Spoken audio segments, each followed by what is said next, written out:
ભાવનગર શહેરમાંથી પસાર થતા નેશનલ હાઈવેના સર્વિસ રોડની હાલત ખૂબ જ બદતર જોવા મળી રહી છે।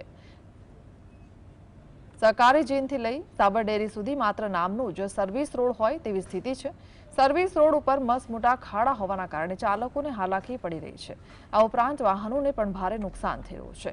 વાહનની ખરીદી પર સરકાર લાખો રૂપિયાનો ટેક્સ વસૂલ કરે છે તો ટોલ ટેક્સ પણ અલગથી વસૂલ કરવામાં આવે છે। ચાલકોને હાલાકીનો સામનો કરવો પડી રહ્યો છે। ચંદ્રની અનુભૂતિ કરાવતા આ સર્વિસ રોડના કારણે સ્થાનિક વેપારીઓ પણ હાલાકી ભોગવી રહ્યા છે। આ બાબતે લોકો બૂમો પાડીને રજૂઆતો કરી રહ્યા છે, છતાં બહેરું તંત્ર કંઈ જ સાંભળતું નથી।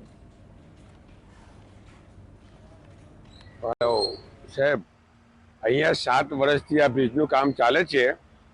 બ્રિજનું કામ તો સરસ કર્યું, ઉપર થઈ ગયું, પણ અમારી સર્વિસ રોડમાં જે એ લોકો રોડ બનાવ્યા છે, આવા જવા માટે એટલી તકલીફ પડે છે અમને। અહીંયા ખાડા 2-2 ફૂટના ખાડા પડેલા રોડ પર અમારે તકલીફ બહુ પડે છે। પાર્કિંગની સમસ્યા છે, સામેથી ગાડીઓ આવે છે। બ્રિજના નીચેથી જવા માટે રસ્તો જે આપ્યો છે એ રસ્તા માટે સામે પહેલે તો અહીંયા આગળ બી મૂકવા પડે, બમ મૂકવા પડે એમને, તો ગાડી ટ્રાફિક ઓછો થાય ને બીજું ડાયવર્ઝન આપવું પડે એમને। નું કામ તો થઈ ગયું, પણ જે સર્વિસ રોડ છે ને એમાં અત્યારે એટલી બધી તકલીફ છે અમને ત્યાંથી અહીં આવવામાં તો ના પૂછો વાત। ખાડા પડી ગયા છે, પાણી ભરાઈ રહ્યું છે, અને મહેરબાની કરીને આ રસ્તો જલ્દી દુરસ્ત થાય, જલ્દી ઠીક થાય એવી અમારી ઈચ્છા છે।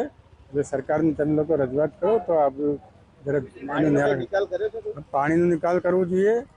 પાણીનો કંઈ નિકાલ દેખાતો નથી। છેલ્લા 3 વર્ષથી પાણીની ભાનગડ અહીંયા મોતીપરામાં અમારે ઊભી થયેલી છે।